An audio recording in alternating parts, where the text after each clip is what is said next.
दक्षिण भारत के तमिलनाडु के तिरुचिरापल्ली शहर में 7 नवंबर 1888 को भारत के महान वैज्ञानिक सीवी रमन एक साधारण से ब्राह्मण परिवार में जन्मे। वो चंद्रशेखर अय्यर और पार्वती अम्मल की दूसरी संतान थे। उनके पिता चंद्रशेखर अय्यर एवी नरसिम्हा महाविद्यालय विशाखापट्टनम में फिजिक्स और गणित के एक प्रख्यात प्रवक्ता थे। वहीं सीवी रमन ने छोटी सी उम्र में ही अंग्रेजी साहित्य और विज्ञान की किताबों से दोस्ती कर ली थी। महज 11 वर्ष की उम्र में ही विशाखापट्टनम के saint Aloysius Anglo Indian high school से अपनी 10वीं की परीक्षा पास की, जबकि 13 वर्ष की उम्र में ही उन्होंने 12वीं की परीक्षा भी पास कर ली थी। इसके बाद उन्होंने साल 1902 में प्रेसिडेंसी कॉलेज मद्रास में एडमिशन लिया और वहीं से साल 1904 में अपनी ग्रेजुएशन की डिग्री प्रथम श्रेणी में हासिल की। सीवी रमन ने इस दौरान पहली बार फिजिक्स में गोल्ड मेडल भी प्राप्त किया था। इसके बाद उन्होंने साल 1907 में मास्टर डिग्री हासिल करने के लिए मद्रास यूनिवर्सिटी में ही एमएससी में एडमिशन लिया। आपको बता दें कि इस दौरान उन्होंने फिजिक्स को मुख्य विषय के तौर पर चुना। उन्होंने अपनी एमएससी की पढ़ाई के दौरान ही ध्वनिकी और प्रकाशिकी यानी कि अकॉस्टिक्स एंड ऑप्टिक्स के क्षेत्र में रिसर्च करना शुरू कर दिया था, जिसके बाद साल 1906 में लंदन से प्रकाशित होने वाली फिलोसॉफिकल मैगजीन में उनका शोध प्रकाश का आणविक विकिरण को प्रकाशित किया गया। आपको बता दें कि इस दौरान वे महज 18 वर्ष के थे। इसी दौरान ब्रिटिश सरकार की तरफ से एक परीक्षा आयोजित की गई जिसमें सीवी रमन ने भी हिस्सा लिया और वे इस परीक्षा में सफल हुए। इसके बाद उन्हें सरकार के वित्तीय विभाग में नौकरी करने का मौका दिया गया और फिर कोलकाता में उन्होंने एक अकाउंटेंट के तौर पर अपनी पहली सरकारी नौकरी ज्वाइन की।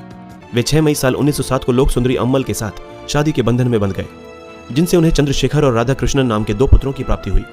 आगे चलकर उनका बेटा राधा कृष्णन एक प्रसिद्ध खगोल शास्त्री के रूप में मशहूर हुआ। भारत के महान वैज्ञानिक चंद्रशेखर वेंकट रमन को विज्ञान के क्षेत्र में उनके महत्वपूर्ण योगदानों के लिए कई पुरस्कारों से भी नवाजा गया। साल 1917 में उन्होंने अपनी सरकारी नौकरी छोड़कर Indian association for cultivation of science lab में मानद सचिव के पद को ज्वाइन कर लिया था। वहीं इसी साल उन्हें कलकत्ता यूनिवर्सिटी में भौतिक विज्ञान के प्रोफेसर का भी जॉब ऑफर मिला, जिसे उन्होंने स्वीकार कर लिया और वे भौतिक विज्ञान के प्रोफेसर के तौर पर कलकत्ता यूनिवर्सिटी में अपनी सेवाएं देने लगे। इसके बाद साल 1924 में सीवी रमन को ऑप्टिक्स के क्षेत्र में उनके सराहनीय योगदान के लिए लंदन की रॉयल सोसाइटी का सदस्य भी बनाया गया। उन्होंने 28 फरवरी 1928 को कड़ी मेहनत और काफी प्रयास के बाद रमन प्रभाव की खोज की। उनकी इस खोज से न सिर्फ इस बात का पता चला कि समुद्र के जल का रंग नीला क्यों होता है, बल्कि यह भी पता चला कि जब भी कोई लाइट किसी पारदर्शी माध्यम से होकर गुजरती है तो उसके नेचर और बिहेवियर में चेंज आ जाता है। इस खोज को रमन इफेक्ट या रमन प्रभाव नाम दिया गया। इस खोज के लिए 1930 में उन्हें प्रतिष्ठित पुरस्कार नोबेल से भी नवाजा गया। उनकी इस महान खोज के लिए भारत सरकार ने 28 फरवरी के दिन को हर साल राष्ट्रीय विज्ञान दिवस के रूप में मनाने की भी घोषणा की। उनको साल 1924 में लंदन की रॉयल सोसाइटी का सदस्य बनाया गया था। साल 1954 में सीवी रमन को भारत के सर्वोच्च सम्मान भारत रत्न से भी सम्मानित किया गया। 1957 में सीवी रमन को लेनिन शांति पुरस्कार दिया गया। 82 साल की उम्र में भी रमन रिसर्च इंस्टीट्यूट बेंगलोर में अपनी लैब में काम कर रहे थे।